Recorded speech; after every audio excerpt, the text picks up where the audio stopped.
de ce jeudi, hein. Nous sommes jeudi 7 septembre 2023. Nous sommes jeudi, Dieu merci.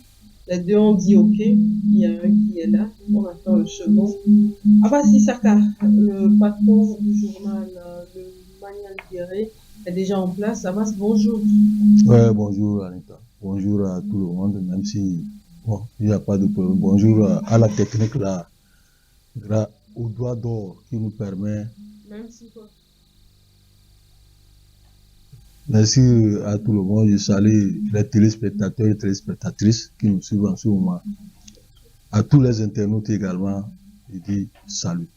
Alors, si tout va bien, Tchabouré Bouraïman sera là dans quelques instants. Mais Abbas, cette question nous rencontre dans la petite saison pluviale et apparemment, les précipitations seront importantes. Et le ministre de la Sécurité a appelé à ce que ceux qui sont dans les zones inondables prennent des dispositions. Quelles dispositions prendre dans cette situation? Vous êtes déjà dans la zone. Faut-il évacuer les gens comme ça se fait dans certains pays? Non, heureusement que la météo annonce toujours et informe, alerte beaucoup sur ces situations d'inondation. Et le ministère de la Protection civile, par l'intermédiaire de l'Agence nationale de la protection civile, aussi alerte pour dire aux gens qui vivent dans les lieux inondables de s'apprêter, parce qu'on voit dans les mois à venir, c'est que ce seront des précipitations, et ceux qui sont surtout dans la bouche du fleuve Zior, au niveau de la mer et même au niveau de ce qu'on appelle dans le nord, dans le fleuve Oti, que les gens n'ont qu'à prendre leurs dispositions pour que les inondations ne connaissent plus de problèmes d'inondation. Aujourd'hui, chacun, ceux-là qui ont eu au moins, j'ai dit, le courage d'aller acheter des terrains, d'aller construire dans les nids, alors qu'ils savent qu'il y a des problèmes d'inondation, ils sont allés acheter des terrains peut-être moins chers, voyant qu'en saison sèche, ils arrivent que c'est le lieu bon, mais après, quand une goutte d'eau tombe, ça leur devient des difficultés. Je pense que c'est à eux de prendre des dispositions. Parce qu'on ne peut pas. Vous êtes déjà dedans. Vous êtes déjà. Ils vont chercher à aller se loger quelque part. C'est les dispositions. Parce que je me rappelle, quelqu'un me racontait une histoire qu'il a un cousin qui a acheté un terrain en saison sèche, et c'est dans les Djagoul là-bas, au niveau dans le nid du fleuve Zio. En saison sèche, il l'a invité, il a construit là, et après, il a invité de venir pour l'inauguration. Mais quand il est arrivé, il a dit, ben, est-ce que ici, là, c'est un bon terrain? Il dit que oui, c'est bon, c'est bon. Maintenant, quand la pluie a commencé, c'est lui qui a alerté pour que puisse, si on pouvait le sauver, parce qu'avec sa famille, l'eau les a pris là. Donc, oui, l'eau les a pris parce qu'il a acheté le terrain moins cher en saison sèche. Tout s'est bien déroulé, mais lorsque la pluie a commencé, il a eu des problèmes et finalement...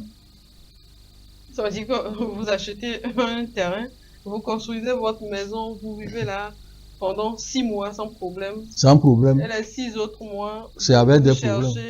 Là, il faut chercher comment traverser pour aller même dans sa maison. Puisque l'inondation est déjà là. Comment aller jusqu'à sa maison, comment sortir également de la maison. Et ça devient un problème. Donc aujourd'hui, le ministère de la Protection civile a lancé cette alerte. La météo aussi a annoncé qu'il y aura des précipitations. Donc il faudrait que chacun de nous, ceux-là même qui ont pu construire au niveau des zones inondables, dans les zones où qui sont interdits également, de prendre leurs dispositions. Parce que l'État ne peut plus rien. On a dit, lorsque vous voulez construire, vous achetez un terrain et vous voulez construire, il faut avoir un permis de construire. Si ils avaient pris le temps d'aller chercher des permis de construire et venir pour faire leur construction, on leur aurait dit que ici, là, ce n'est pas bon de construire. Et ce n'est même pas si vous vous mettez là-bas. Mais dis-moi, ils ont plus Est-ce qu'on ne peut pas finir avec ça une bonne fois pour toutes? Tant que vous n'avez pas tous ces papiers là, vous ne construisez pas. Mais il y a des récalcitrants. Est-ce que les gens, tout le monde qui construit à l'ONU, est-ce que les gens se rendent pour prendre un permis de construire au ministère comment on appelle ça, de l'urbanisme? Ils ne le font pas. On a dit maintenant, même il y a les communes. Vous arrivez dans la commune, on envoie des spécialistes, des techniciens pour aller voir si là où vous voulez construire, c'est raisonnable pour construire. Mais les gens ne le font pas. Il va dire, j'ai acheté mon terrain, je vais le faire ce que je veux. Tu as acheté ton terrain, mais tu l'as acheté dans un pays, et dans ce pays, il y a des lois. Ouais, et maintenant, quand il y a des problèmes, on dit que c'est le gouvernement qui a fait. Or, quand il a acheté son terrain, il n'a pas à aller dire au gouvernement que j'ai acheté mon terrain. Mais le gouvernement met des lois. Et on dit, nul n'est censé ignorer la loi. Si on a mis en place une loi qui dit il faut avoir un permis de construire avant de le faire, surtout que lorsque vous prenez un terrain douteux dans une zone inondable, dans des situations, allez prendre un permis de construire, on vient faire les études. Si ça permet de construire, on vous dit oui, c'est bon, construisez. Mais si ça ne pas bon, vous abandonnez, même si vous avez acheté le terrain à des... il vaut mieux perdre peut-être 10 ou 20 millions que de perdre sa vie, des milliards, carrément sa vie, ou la vie de ses enfants. C'est parce que quand il pleut, si c'est en pleine nuit que la pluie commence et que vous êtes dans la chambre avec la famille. Il paraît que dans certaines zones, vous êtes à la maison et puis des serpents débarquent. Des serpents débarquent. J'ai vu même un reportage dans une école vers le Toblecopé ici, je crois, où qui a été construit dans une zone inondable et que les enfants, même les enseignants, dans les salles de classe, il y a les serpents, les reptiles, tout ça là. Donc, ce qui veut dire que l'école là même qui a été... c'est fréquent dans les maisons à Toglé. C'est fréquent. Quand vous allez un peu dans les coins reculés de Toglé là, c'est très fréquent avec les serpents. Avec les serpents.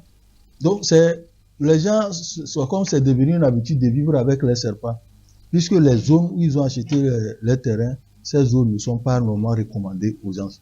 Mais si vous vous entêtez à aller prendre ces zones, c'est que ça vous risque péril. Ne venez pas dire que c'est l'État. L'État n'a rien fait là. L'État a mis des conditions pour que vous puissiez au moins être en règle, pour que vous ne subissez pas les conséquences par après. Mais du moment où vous entêtez et que vous dites que c'est moi, c'est mon argent, si c'est mon argent, vous l'avez acheté avec mon argent, mais vous avez des problèmes. Mais ne dites pas que l'État n'a rien fait pour vous empêcher de construire. Comment ça, l'État n'a rien fait pour vous empêcher de construire? Vous avez construit votre maison sans permis de construire. Ouais, on voit des gens qui disent qui accusent l'État, que l'État ne fait rien pour vous. L'État ne fait rien pour vous. Est-ce que c'est l'État qui vous a envoyé d'aller acheter le terrain là-bas? Donc, chacun n'a qu'à être conscient pour dire que là où je vais acheter le terrain là, ici, c'est bon.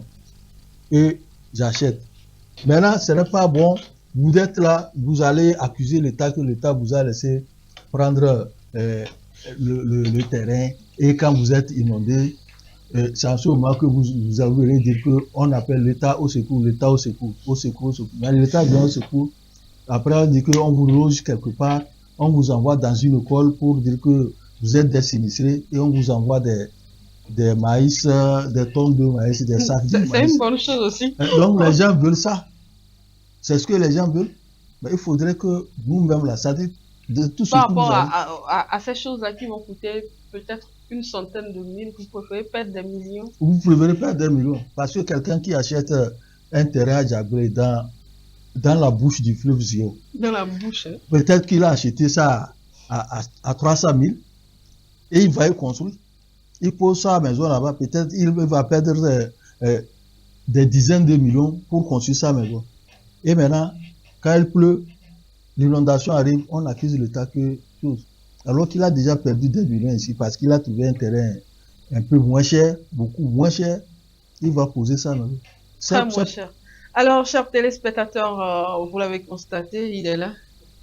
Chaboré Bourema, le patron du journal, le messager. Chaboré qui est avec nous. Chaboré, bonjour. Oui. Bonjour, madame la directrice. Dieu. Ou bien. Bonjour, cher confrère, la DG. Ah oui, oui, la DG. Bonjour, cher confrère. Des noms sur moi. Ah oui. Eh bien, la quand ça commence comme ça, je sais où la directrice ça va se terminer. aujourd'hui. Vous avez vu la tête? Tel chez les spectateurs. Bonjour, DP. Non, bonjour, comment ça va? Bien. Ah oui. Je ne sais pas si vous avez C'est un plaisir de vous avoir. Non, c'est un plaisir également. Je ne sais pas si vous avez déjà dit aux téléspectateurs que vous êtes candidate, hein? Non, on va dire ça. Au Conseil national du patronat. La campagne n'a pas encore commencé, donc on a. Non, moi je commence pas à faire la campagne pour toi. Non, attendez d'abord. Attendez d'abord. Ok, chers téléspectateurs, merci. Et toutes mes excuses pour ces légers retards, indépendant de ma volonté, évidemment. Donc, c'est toujours un plaisir de vous retrouver tous les jeudis. Vous êtes là, vous voyez, il y a le sourire. C'est vrai que le jeudi, je n'y étais pas la faute d'Abbas. Anita, ça je précise. Abbas n'a rien à voir dedans. Abbas n'a rien à voir dedans. Pas la faute d'Anita. Je ne mets d'Anita. pas ma bouche dans un... Et peut-être que ceux qui savent lire entre les lignes peuvent comprendre que la veille. Alors, Tchaboré, nous étions en train de parler des inondations. Nous entrons dans la petite saison pluvieuse et le ministre de la Sécurité a sorti une note pour prévenir ceux qui sont dans les zones inondables. Alors, quelles dispositions prendre? C'est de ça que nous parlons justement, et Abbas disait que la faute est quelquefois à ces personnes-là qui prennent le risque d'acheter des terrains moins chers et après c'est des pertes en vies humaines, des dégâts matériels.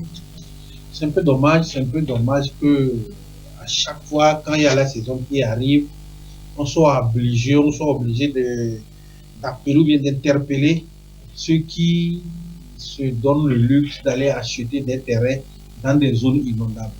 Ça, c'est toujours dommage. Le ministre a joué son rôle, a fait sa partition. Chacun veut avoir son schéma. Justement, le ministre a joué son rôle régalien, le fait de protéger la population congolaise, parce que c'est un membre du gouvernement, il le fait au nom du gouvernement. Il faut l'apprécier à sa juste valeur et il faut quand même le remercier pour cet appel. Moi, je dis que c'est un rappel.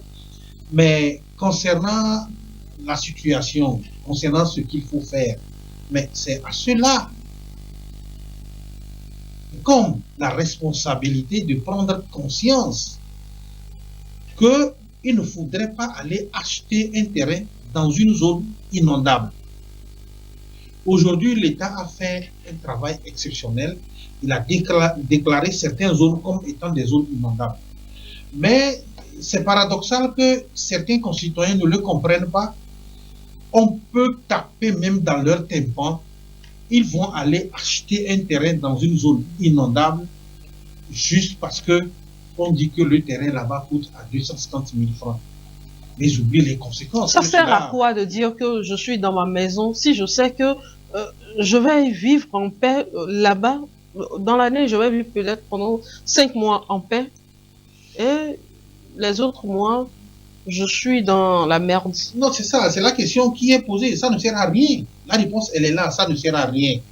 Mais ce qui est paradoxal, c'est que les gens s'entêtent à le faire. Donc c'est à eux que nous devons poser la question. Les gens s'entêtent à le faire. C'est peut-être la société qui les pousse à le faire. Quelle société? Puisque quand vous n'avez pas... Ça ne sert à rien. Vous n'êtes pas chez vous, vous n'êtes pas respecté dans notre mentalité. Vaut mieux de se concentrer, de chercher un terrain qui est propice, un terrain qui est vivable, et en ce moment, vous allez éviter les problèmes que nous voyons aujourd'hui. L'État a créé, le gouvernement a créé, et même nous, ce que nous sommes en train de faire, c'est une sensibilisation. Nous avons beau crier sur les antennes, les gens continuent par aller acheter des terrains dans des zones inondables, des zones non praticables. C'est un peu dommage. Et quand ça se passe, ce qui est paradoxal, c'est que les gens tentent d'accuser l'État. Moi, j'ai vu un certain nombre de choses sur les réseaux sociaux. Est-ce qu'on tente d'accuser l'État ou on accuse l'État? On accuse l'État. Moi, je trouve ça paradoxal. Vous allez vous acheter votre terrain dans une zone inondable. Vous-même, vous êtes conscient que c'est une zone qui est inondable. Mais quand la pluie vient, quand vous êtes inondé, mais vous vous mettez à accuser l'État. Il faut qu'on arrête. L'État n'a rien fait pour stopper l'eau. Il faut qu'on arrête. Et puis, moi, je ne sais pas, avec ces histoires de réseaux sociaux, moi, je ne sais pas comment les Togolais... Non, avec les réseaux sociaux, c'est carrément autre chose. Hein. Tout le monde se plaît de rester derrière sa caméra et de dire n'importe quoi. De dire n'importe quoi. Vous avez vu ce qui se passe ailleurs, que ce soit aux États-Unis, que ce soit en Grèce, que ce soit ailleurs. Mais les zones, c'est-à-dire que les zones sont inondées, les rues sont inondées. Les maires sont obligés de sortir et de crier, d'appeler la population à ne pas sortir. Est-ce que là-bas, les gens accusent l'État? Non. Ça, c'est un fait qui est naturel. Mais pour revenir à ce que nous sommes en train de dire, je pense que tout le monde doit prendre conscience. Et si jusqu'à ce jour, les gens ne prennent pas conscience, en tout cas, nous, on dira que ça fait leur problème. Parce que si quelqu'un s'hasarde à prendre son argent pour aller jeter par la fenêtre, moi, il dit jeter son argent par la fenêtre, ça fait son problème. Il vaut mieux investir dans l'agriculture, hein, parce que la terre ne trompe pas. Alors, chers téléspectateurs, aujourd'hui, nous parlerons d'abord de la passation de service à l'université de Lomé. On parlera de l'accident de circulation qui c'est sur la nationale numéro 1, c'était hier. On fera la une des journaux avec la première édition de la journée nationale du partenariat public-privé. Si on a le temps, on parlera du feuilleton du coup d'État au Gabon.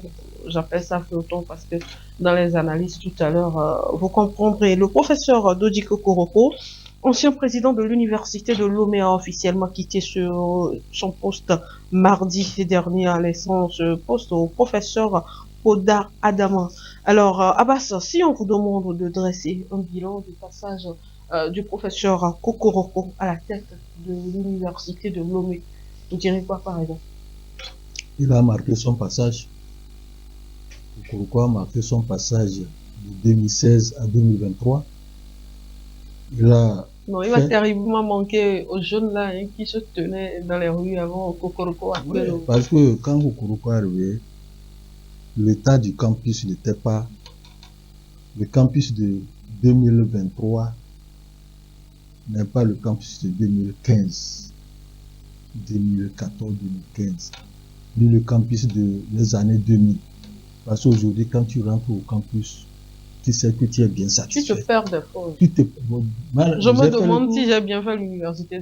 Moi-même, quand j'ai fait le tour, je suis arrivé, j'ai vu les ruelles, les rues goudronnées. Je me suis dit, alors que j'allais vers, comment on appelle ça, vers le restaurant CNS, mais je me suis perdu. Mais le monsieur a bien marqué son temps. C'est ce qu'on veut de tous les dirigeants. Même si ceux prédécesseurs ont eu, ont eu fait à faire quelque chose, mais et c'est pour ça que j'ai apprécié le discours qui était émotionnel du ministre de là, qui a dit que parmi, c'est le meilleur des présidents de l'université. C'est le meilleur. Et effectivement, c'est le meilleur. Je ne sais pas comment il s'est débrouillé. Et maintenant, il a rembelli l'université, toute l'université. Quand vous allez au restaurant CNS, CNOS, tout ça là, tout était nickel. L'électrification de tout le campus. Moi, je suis là, je dis, je ne sais pas, est-ce que c'est notre université là? Surtout pour vous là, c'est pas ça. La brousse, aujourd'hui, quand tu arrives à l'université, tu as même les parkings qui sont bien faits. Vous étiez dans les agoras là, les reptiles démarrent. Les reptiles vont démarrer, donc les amphis qui sont construits, tout ça là, je pense que Kokoroko, il a marqué son temps. Et comme lui-même l'a dit, il entend que son prédécesseur, son successeur puisse le suivre. C'est pas maintenir le flambeau de ce qui se passe. Aujourd'hui, on est en train de parler seulement de l'université de Lomé. Il y a aussi Chambouloua, l'université de Kara. Il y a le professeur Sanda, le président de l'université de Kara, qui a été aussi remplacé par un autre président. Donc là aussi, Tcharié. Là aussi, le monsieur a bien travaillé au campus nord de l'université de Kara. Et tu arrives au campus sud également. C'est beaucoup de choses qu'ils ont fait. Je ne sais pas, tout le monde n'a qu'à sur leur pas. Arrivé au campus, j'ai vu même les échangeurs qu'on a mis pour que les gens, ces échangeurs, les escaliers là, qu'on appelle, qui permettent de les passages à niveau de traverser là. Je pense que Kokoroko, il a marqué son pas et lui-même, il ne va pas regretter qu'il est passé par le campus. Il a été une fois président du campus parce que son nom est déjà gravé là. Par rapport à tout ce qu'il a fait, J'espère qu'il va aider. Puisque l'autre aussi qu'il a remplacé le professeur Pouda, a aussi commencé par améliorer l'ENA. On peut ériger une statue en son honneur. Oui, il y a quelqu'un Ouais, qui dit quelque qu'il part, fallait ouais. ériger une statue. Comme dans le temps, on disait place Gaïbol. Hein. Oui. On met place Kokoroko. Place Kokoroko. Certainement qu'ils vont le faire. Pouda peut le faire. Donc, M. Pouda a commencé à l'ENA. Lui aussi, il a commencé par rénover l'ENA qui est devenu bien. Je pense que Pouda va suivre les pas de choses. Parce que quand vous avez vu, lorsque Kokoroko a voulu prendre la parole, tout le corps enseignant qui était dans la salle, les gens ont commencé par applaudir d'abord avant qu'il ne parle. Ce qui veut dire que il a fait quelque chose que les gens n'avaient pas fait auparavant. Alors, même question, Tchaboré, si on vous demande aujourd'hui de dresser un bilan sur le passage du professeur Kokoroko à la tête de l'université de Lomé. Je crois que le bilan, il est là. Et ça se fait voir, ça se fait sentir. On n'a pas besoin de négocier. Non, on n'a pas besoin de faire de commentaires. En toute sincérité, Bassa dit quelque chose de très important. Moi, je voudrais sortir de la phrase là pour qu'on puisse en faire un commentaire là-dessus. Il s'est posé la question de savoir, il ne sait pas comment Kokoroko a réussi à faire le travail qu'il a fait sur le campus. Moi, je dirais, c'est une question de volonté. Et c'est tout ce que nous demandons à nos dirigeants. Quand vous avez de la volonté, quand vous avez un objectif et vous avez un but, je pense que vous pouvez y arriver. Et c'est ce que Kokoroko a eu à faire. Ça veut dire que tous les dirigeants, à n'importe quel poste aujourd'hui, peuvent faire ce que Kokoroko peut faire et même mieux. D'ailleurs, c'est un défi aujourd'hui qu'il a lancé à M. Pouda. Vous ne pouvez pas venir et faire moins que justement, M. Pouda doit comprendre que c'est un défi qui lui a été lancé par le professeur Kokoroko aujourd'hui. Franchement, l'émotion qui a prévalu lors de la cérémonie démontre à suffisance que aujourd'hui Kokoroko est, je ne sais comment dire, c'est-à-dire que est dans le cœur non seulement des étudiants, mais des professeurs. Il ne peut, certes, il ne peut ne pas, c'est-à-dire qu'il ne peut pas être aimé par tout le monde, par ses actes. Même Jésus n'a pas été aimé par tout le monde. Mais nous disons que s'il faut établir un bilan aujourd'hui par rapport à ce qui se passe, ou bien ce qu'on a vu avec le changement apporté à l'université de Lomé, moi je dis une note, je dirais c'est 10 sur 10. C'est vrai qu'il n'y a pas de perfection. Moi, je dirais 10 sur 10. Vous êtes trop fan de lui, hein? Non, je ne suis pas trop fan. Mais j'ai constaté, si je dis 10 sur 10... Il y a la situation au niveau des cours en ligne qui n'est pas je encore suis parfaitement d'accord. Il ne pouvait pas faire tout. Oui, ça c'est vrai. Et il a dit... On se souvient dans le temps, quand vous avez cours, tout. Vous n'avez pas envie de mettre... Il ne peut pas. Vous vous rappelez, à notre temps, pour aller à l'université, vous quittez à 1h du matin, à 2h du matin pour aller chercher la place à l'université. Aujourd'hui, ce n'est pas le cas. C'est avec un stress que vous suivez les cours. En toute sincérité, je pense que donnons à César ce qui est à César et à Dieu ce qui lui revient. Monsieur Kokoroko, vous pouvez ne pas l'aimer, mais ces actions qu'il a eu à poser, le changement qu'il a eu à apporter à notre université, l'université de Lomé, et qui, vous avez vu le classement que cela a donné par rapport aux universités. Il y a eu de cela 10 ans auparavant, l'université de Lomé ne se figurait même pas sur un classement. Aujourd'hui, on a eu à appeler le nom de l'université de Lomé. Je pense que bravo au professeur Kokoroko. Et comme je l'ai dit tantôt, c'est un défi à M. Koda, que je sais également travailleur. Pas seulement à lui, mais à tous les présidents de l'université de Lomé qui viendront. Je sais également travailler parce que je l'ai côtoyé. Quand je dis monsieur, je l'ai côtoyé. Et nous avons vu les changements qu'il a aussi apportés lorsqu'il a été nommé au niveau de l'École nationale d'administration également. Nous avons vu qu'il y a eu un changement qu'il a amorcé et je pense qu'il va être poursuivi. Mais je dis encore une fois, monsieur Kokoroko nous a fait honneur. Quand je dis nous a fait honneur, c'est au peuple togolais. Parce que, en toute sincérité, moi, je défie quiconque peut dire le contraire. Aujourd'hui, vous avez vu, il a le portefeuille de l'éducation. Et vous avez vu ce qui a changé. Beaucoup de parents d'élèves, beaucoup de Togolais, sincèrement, disent que M. Kokoroko, dès son arrivée et jusqu'à ce jour, a eu à changer l'école togolaise.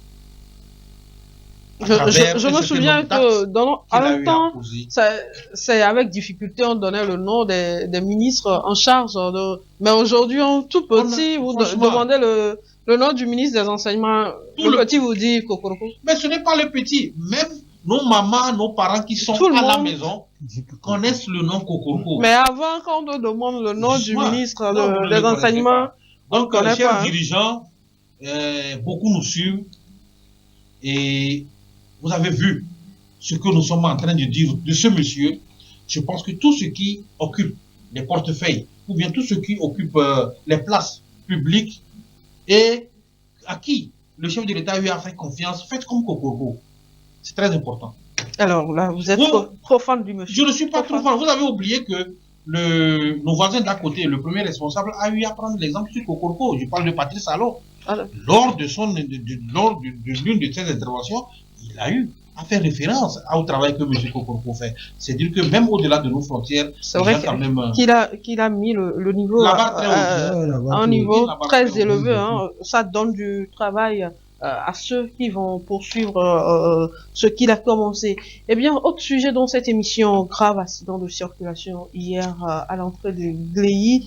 Les causes et le bilan de cet accident ne sont pas encore connus de sources officielles, mais selon les témoins, les passagers du véhicule à bord du 4x4 auraient tous perdu la vie. Et on enregistre également des blessés du côté des passagers du bus. Nous présentons déjà nos condoléances aux familles éplorées et prompt rétablissement aux blessés. Mais je reste avec vous, Tchabouré. Hein. Nos bus sont de plus en plus impliqués dans les accidents de circulation aujourd'hui. Oui. Dans la même semaine, 2 bus, plusieurs morts, plusieurs blessés. C'est quoi le problème? C'est l'excès de vitesse? C'est le je m'en foutisme au volant? C'est quoi exactement? D'accord, d'abord, il faudrait quand même se mettre à l'esprit que lorsqu'un conducteur, que ce soit à 2 engins, à 2 roues plutôt, ou bien à 4 roues, quitte le matin, son souhait, ce n'est pas de sortir et de faire un accident. Il faut le dire. Et je voudrais que tout le monde soit conscient de ce fait. Personne ne quitte de sa maison pour dire que quand je sors, c'est pour aller faire un accident. Puisque tous nous disons à nos familles, je m'en vais revenir. Justement, c'est vrai que parmi tout ce lot de conducteurs de voitures ou de bus, il y a certains qui sont imprudents. Quand je parle de l'imprudence, je mets dedans l'excès de vitesse et le téléphone au portable, au volant, avec tous les autres aspects en matière des conducteurs récalcitrants au volant. Il y a certains qui le sont, mais franchement, qui peut quitter le matin, sachant qu'en conduisant, en prenant le téléphone au volant, en ne prenant pas les dispositions, je peux faire accident et accepter le faire. Ça n'existe pas. Il peut y arriver des erreurs au niveau de la conduite, l'excès de vitesse et autres, ça peut arriver. On peut les éviter aussi. Oui, on peut les éviter en prenant les dispositions, c'est ce que j'ai dit. Et je pense que l'État ou bien le gouvernement a un rôle central dans ça. Justement, c'est ce que le gouvernement fait aujourd'hui. Et nous l'avons toujours dit. On revient là-dessus. Toutes les mesures que le gouvernement prend, s'agissant du port de casque, s'agissant du contrôle au niveau des vitesses sur nos routes, ce sont des mesures qui visent à protéger la population, à éviter ce que nous voyons ici, ce que nous voyons ailleurs sur nos routes. Vous avez parlé de Gléy et autres. Il y a eu même un accident hier également dans le centre-ville de Lomé. Je crois qu'il y a eu deux décès, 2 morts sur une moto. Donc, tout ceci, nous-mêmes, nous devons prendre conscience. Lorsque je dis nous-mêmes, d'abord nous, les conducteurs, mais également lorsque vous prenez un bus et que vous constatez que les bus, le chauffeur ne se comporte pas bien, contactez-vous, vous les passagers, et attirez l'attention de ce bus. Il y a des propositions que moi j'ai envie de faire et je vais le faire sur ce plateau. Oui, allez-y. Je pense que désormais, il serait bien qu'au niveau des bus dont on parle, qu'on mette les numéros que ce soit des numéros verts, ou les numéros des propriétaires, ou les numéros des syndicats, des responsables, que lorsqu'il y a un problème, ou bien un passager fait un constat au niveau du chauffeur du bus, qu'on puisse directement appeler. Ça va contribuer un tout petit peu à faire ce que nous voulons, c'est-à-dire à réduire un tant soit peu les accidents. Parce que lorsque vous prenez le soin, vous allez parler parfois, il y a certains conducteurs qui ne veulent même pas vous écouter. Mais quand vous appelez directement la direction peut interpeller et arrêter le bus là où il est et changer de chauffeur. Ça, c'est pour protéger la vie. Ça, c'est une proposition que moi j'ai envie de faire. Depuis hier, j'imagine, je me suis dit que l'occasion va me permettre pour que je puisse faire cette proposition. Je pense que les acteurs m'écoutent. S'ils peuvent le faire dans tous les bus, sur toute l'étendue du territoire, on peut afficher les numéros pour que les passagers puissent appeler la direction ou appeler le promoteur du bus ou appeler même la police en cas de... Très bonne proposition. Oui, en cas de réticence des chauffeurs. C'est très bon. Voilà ce que je peux dire. Sinon, les accidents, on ne peut pas les éviter totalement, mais on peut les réduire. Et ça dépend du comportement de celui-là qui est au volant. Alors, Abbas, comme je l'ai demandé tout à l'heure à Tchabouré, nos bus en sont de plus en plus impliqués dans les accidents, surtout sur la nationale numéro 1. Pratiquement chaque semaine, le bus de telle compagnie, le bus de telle compagnie, des blessés, des morts. C'est quoi? C'est parce qu'on confie la vie des gens aux jeunes. Parce qu'aujourd'hui, ce ne sont plus les personnes âgées. Si je dis personnes âgées, ce n'est pas les personnes du troisième âge, hein. Ce ne sont plus les personnes âgées qui sont à bord de ces véhicules. Ce sont les jeunes, ils sont incités ou quoi? Ouais, bon, ils sont recrutés par rapport à leur expérience. Ils ont eu des permis. C'est pour cela que les compagnies les recrutent.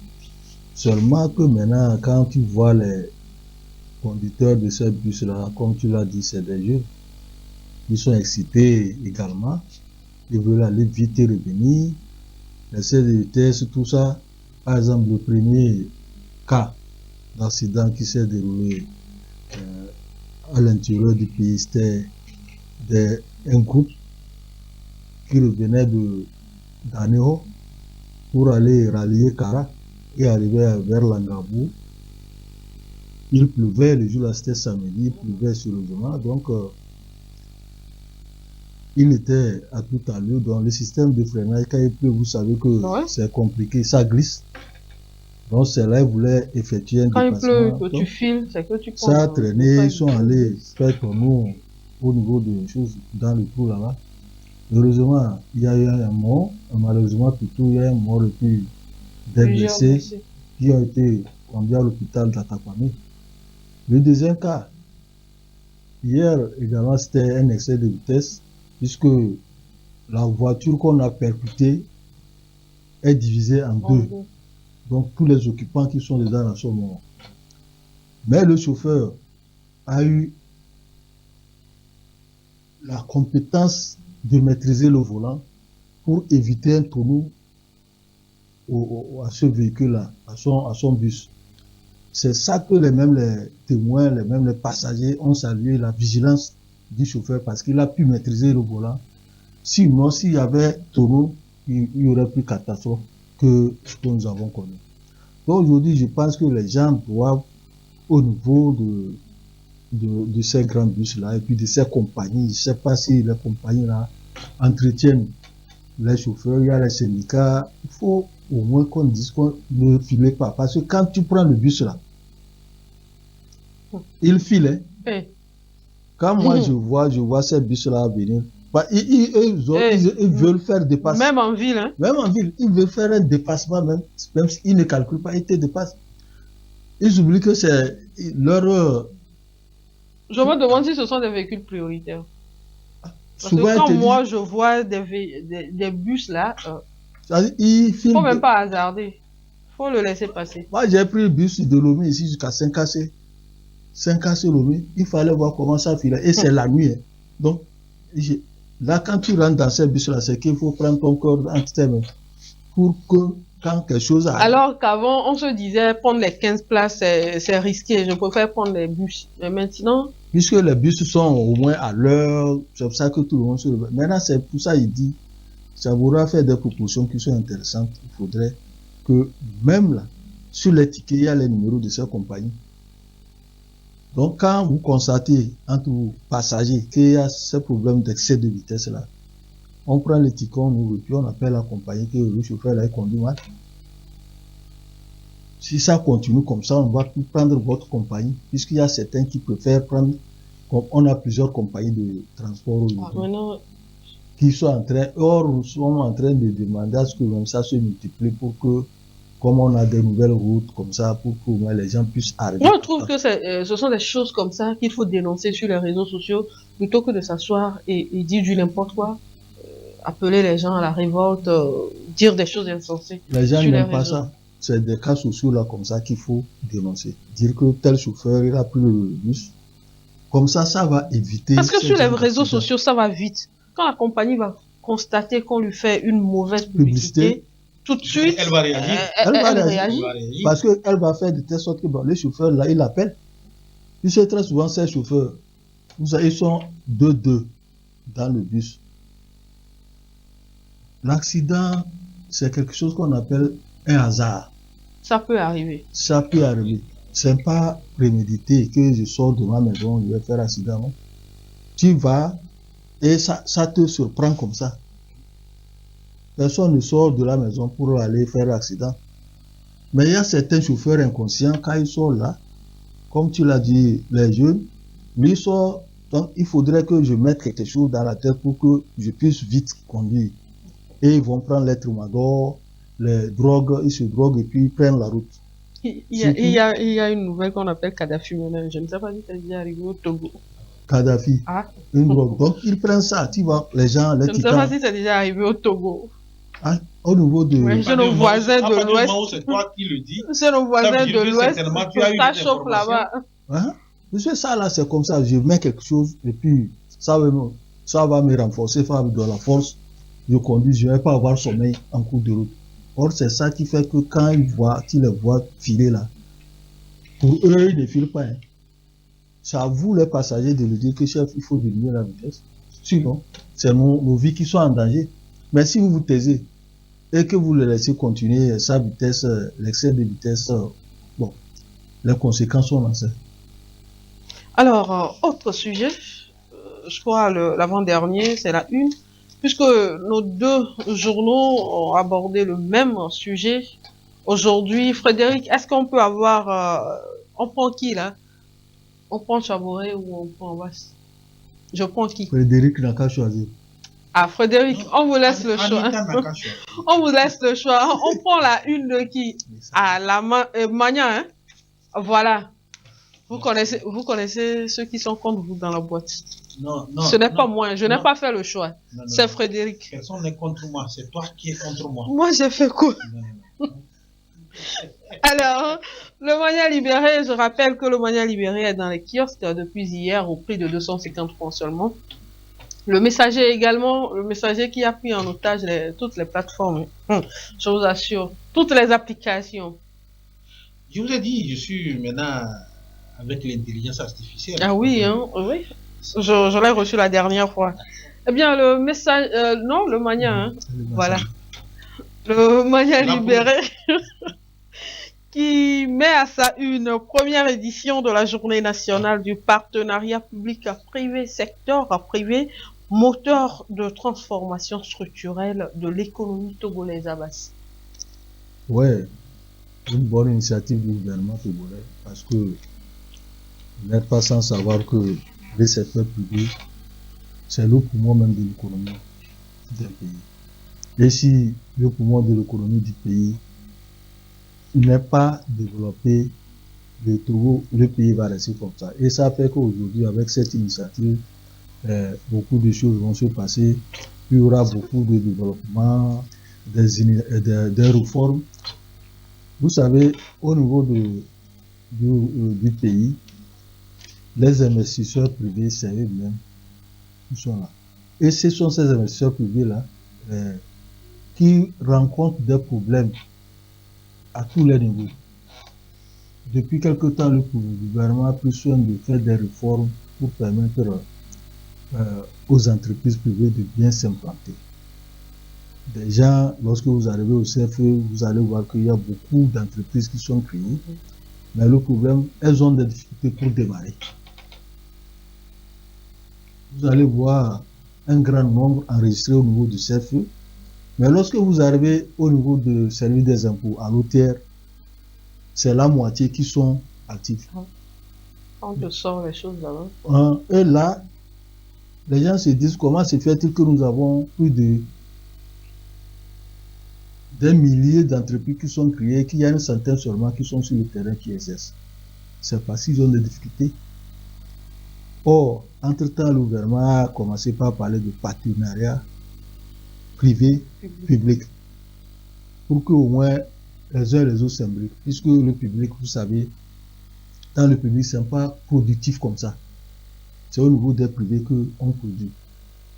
Et si, parce que si vous ne produisez pas, vous n'avez pas de salaire. Vous n'avez pas de salaire. Et là, au niveau du public, les gens sont dans des ministères, on voit des institutions, dans des institutions.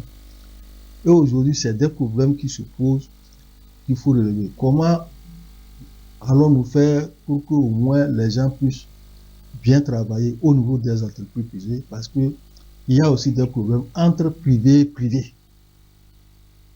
Et tous ces problèmes ont été discutés au niveau de cette initiative, première édition.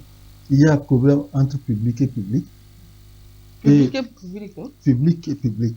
Ils ont parlé de ça, relations public-public, relations public et privé-privé et relations privées-public. Donc tous ces problèmes ont été mis sur le tapis. Je pense qu'il faudrait ressortir beaucoup de choses. Il ne faut pas que cette initiative soit une initiative de trop, comme les gens aiment à le dire, que ça aussi c'est encore une rencontre de plus qui ne va rien donner. Est-ce que c'est les gens qui aiment à le dire ou bien c'est ce qui se passe? Oui, c'est bon. On nous dit qu'il y a telle rencontre, il y a des rencontres. Et après, il n'y a plus de suite et c'est fini. Suivi. Donc, comme on l'a dit, que ce serait un peu, c'est la première édition que chaque année ça va s'organiser. Donc, il faudrait que chaque année là, on pose les problèmes, puisque ça là, c'est que c'est déjà un début. Les gens vont poser leurs problèmes. Qu'est-ce qui se passe au niveau du secteur privé? Le secteur privé a beaucoup de difficultés qui vont être posées. Et le gouvernement qui a pris l'engagement d'accompagner le secteur privé va faire de sorte qu'il y ait des solutions à ces problèmes. Mais ces solutions, on ne peut pas le faire dans la bouche. Que ça soit des actes concrets qu'on pose pour que ce secteur privé, qui est même le poumon de l'économie du Togo, puisse avoir beaucoup de choses. Donc, c'est des choses là que nous avons parlé. Alors, Frédéric, on peut avoir le petit frère, le grand frère à parler. Alors, le messager s'est intéressé au sujet également. Je rappelle que le messager est dans les kiosques aussi, hein, depuis hier au prix de 250 francs seulement. Vous pouvez acheter le messager en ligne, Instagram, vous pouvez voir le messager sur WhatsApp, vous pouvez l'avoir en PDF, et même si vous suivez cette émission en ligne, ou bien si vous nous suivez en direct sur nos antennes, vous appelez notre numéro, le 93 49 45 45, ou bien vous envoyez un message sur ce numéro, on vous dit ce qu'il faut faire, ou bien carrément, vous allez dans les commentaires au niveau de YouTube, vous dites que vous voulez avoir le journal Le Messager, même si c'est le Mania. Il va lui dire, il dit trop les commentaires. Alors, partenariat public-privé, consolider les liens. Et puis vous avez mis 3 points de suspension. C'est 3 points de suspension là. Depuis hier, j'essaie de comprendre. Est-ce que tu as pu lire, tu as cherché à lire l'article? Non, l'article, j'ai pas lu. Voilà. Si tu avais cherché à lire l'article, tu allais comprendre que les 3 points de suspension comportent tout. Abbas l'a dit tout à l'heure, consolider les liens entre public-public, privé, privé. Donc, j'ai tout résumé. Maintenant, par rapport à cette initiative, moi, je voudrais qu'on se pose une question. Et c'est à travers les réponses données à ces questions qu'on peut comprendre le bien fondé d'une telle initiative. Qu'est-ce qui a conduit l'État ou bien les acteurs à poser un tel acte, à procéder à une telle initiative, à l'instauration d'une telle initiative? cette question mérite d'être posée. C'est justement parce que l'État a compris que la création de la richesse, c'est le privé. Dans un pays, ou bien dans toute économie, la création de la richesse, c'est le privé. Parce que c'est le privé qui crée les emplois, c'est le privé qui absorbe le chômage. Donc, il faudra quand même donner une place prépondérante au privé parce que l'État ne peut pas tout faire et l'État n'a pas ses moyens. Donc, il faut donner l'avantage, il faut favoriser le privé pour que le privé puisse aider l'État à faire en sorte que la richesse puisse s'installer dans le pays. Je crois que c'est ce qui a guidé le gouvernement et bon, je pense qu'il faudrait soutenir une telle initiative. N'importe qui dans le pays, en réalité, devrait soutenir une telle initiative parce que ça permet quand même de réduire le chômage, ça permet quand même de créer les emplois. Maintenant, Abbas l'a évoqué tout à l'heure, il ne s'agit pas de poser le problème. Il faudrait qu'on parle de faire deuxième édition l'année prochaine. Il faudrait qu'on parle de deuxième édition, non seulement, mais qu'on puisse comprendre que ce qui a été fait à la première édition, les mesures qui ont été prises, les évolutions qui ont été prises, au moins, ça a commencé par porter ses fruits. Ça a été mis en œuvre et ça a commencé par porter ses fruits. Partout où vous allez aujourd'hui, le privé crie. Quand bien même on sait que l'État est conscient que c'est le privé qui crée la richesse, beaucoup de privés crient. Comment vous pouvez comprendre qu'il y a des marchés qui sont donnés et qui excluent un bon nombre de privés? Ce n'est pas possible. Il faudrait revoir ce qu'il y a lieu de faire pour octroyer, je ne dis pas d'octroyer, ça de donner comme ça. Il y a quand même des règles qu'il faut suivre dans l'attribution des marchés. Il faut respecter un certain nombre de conditions. Ça va permettre quand même à ces privés d'absorber les chômeurs, d'absorber un certain nombre de jeunes qui sont là et qui ne trouvent pas à faire. Je pense que l'initiative, elle est louable parce que l'État a compris et nous pensons que ce qui va être décidé hier ou bien, oui, justement avant-hier, va être mis en œuvre pour permettre au secteur privé d'être véritablement un moteur du développement. Donc, il ne faudrait pas que cela soit un vrai mot, que cela soit une vraie initiative. Le gouvernement a eu à mettre en place, c'est le chef d'État qui a eu à décider de faire en sorte que le privé soit rehaussé. Il faudrait quand même favoriser. C'est vrai que de par le passé, les années passées, il y a eu un certain nombre d'initiatives qui ont été prises à travers l'octroi des marchés aux jeunes et à travers la flexibilité et dans un certain nombre d'impositions. Nous avons vu l'État a fait ce qu'il pouvait, mais on peut encore faire mieux.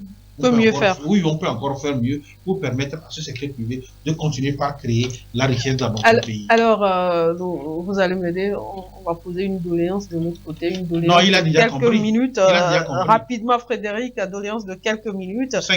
On va terminer avec le feuilleton au Gabon. Dans le dernier épisode, Abbas, puisque vous avez commencé le feuilleton avec nous, dans le dernier épisode, on note que l'ancien président peut se rendre à l'étranger pour se faire soigner. Avec tout ceci, est-ce que vous pensez qu'on peut parler de coup d'État au Gabon? En fait, moi, je dis que ce qui s'est passé. Il y a juste eu changement de nom. Moi, je n'appelle pas pas ça coup d'État. Il ne faut pas que le pouvoir bascule dans le camp de l'opposition. On avait dit ça la dernière fois. Moi, je dis que c'est une sorte de ménage vers ce qu'on appelle la révolution du palais. C'est la révolution du palais pour que les choses marchent, parce que le monsieur, quand il est arrivé, vous avez vu, il est en train de faire tout pour être bien avec tout le monde. Même l'opposant qui conteste les résultats, il a rencontré, ce qui veut dire qu'il veut que les Gabonais se retrouvent pour construire leur pays. Seulement, vous avez, il a dit, Bongo peut aller se soigner en moins de quelques jours. Lui, sa résidence surveillée même n'était pas une résidence surveillée telle qu'on dit. Donc il dit pas aller se faire soigner parce que son état de santé ne lui permettait même pas d'être candidat. Mais il a forcé. Et voilà les résultats. Mais le monsieur n'est pas prêt à lâcher maintenant le pouvoir parce que le pouvoir est là. Il est en train de le faire parce que dans son discours, il n'a même pas dit. Il a dit, il connaît le pouvoir là depuis Ali Bongo, c'est Bongo père, et jusqu'à, il est devenu depuis Omar, c'est-à-dire Ali Omar Bongo, jusqu'à arriver ici, le porte-sac de Omar Bongo, il est devenu président parce qu'il sait ce qui se passe. Je l'ai dit la dernière fois, il a dit que ce coup d'État-là, c'était déjà dans l'armoire. C'est que lui, il a sorti ça, il a trouvé une occasion pour le faire sortir. Tchaboré, en quelques secondes, on peut parler de coup d'État? Je pense que celui qui devrait être fier de cette situation, c'est le président lui-même, le président sortant. Pourquoi? Oui, parce que c'est une décharge. On a eu à le décharger, il faut le dire. Là, avec ses petits intérêts qui l'entouraient, sinon c'était une décharge. Lui-même, tout le monde le dit, physiquement, M. Ali Bongo, par rapport à tes notions de santé, ne pouvait pas l'exercer. Vous avez vu, sa fille qui a eu à apprécier ou à donner son avis par rapport à ce coup d'État et à soutenir le nouveau président. Elle a soutenu, justement. Les gens se demandent pourquoi il a fait une telle démarche. Non, c'est parce qu'il a vu que son papa n'était pas en mesure de diriger et que continuer dans ce sens devrait conduire à la catastrophe. Ça devrait conduire à la catastrophe. Moi, je pense qu'il faudrait comprendre une telle initiative. Et puis, il n'y a pas le temps pour qu'on puisse se développer. N'oubliez pas que l'opposant qui contestait les élections s'était rendu en France. Bien avant, à la veille des élections, il y a eu beaucoup de choses qui se sont passées. Donc, franchement, moi, je pense que qu'il y ait coup d'État ou pas, moi, je pense que c'est une décharge pour Ali Bongo et qu'il devait être se faire soigner. Et il devait être le premier à applaudir ce qui s'est passé. Maintenant, par rapport à la personnalité même de celui-là qui a pris le pouvoir, c'est un autre débat. Personne ne peut me dire que ce qu'il est en train d'être fait, c'est-à-dire que ça va sortir c'est déshabiller Pierre pour habiller Paul. En tout cas, ça, il n'y a rien à faire. Merci à vous, Tchaboré. Abbas, merci. J'espère vous retrouver tous ensemble jeudi prochain. Chers téléspectateurs, merci à vous de nous avoir suivis. Rendez-vous prochainement.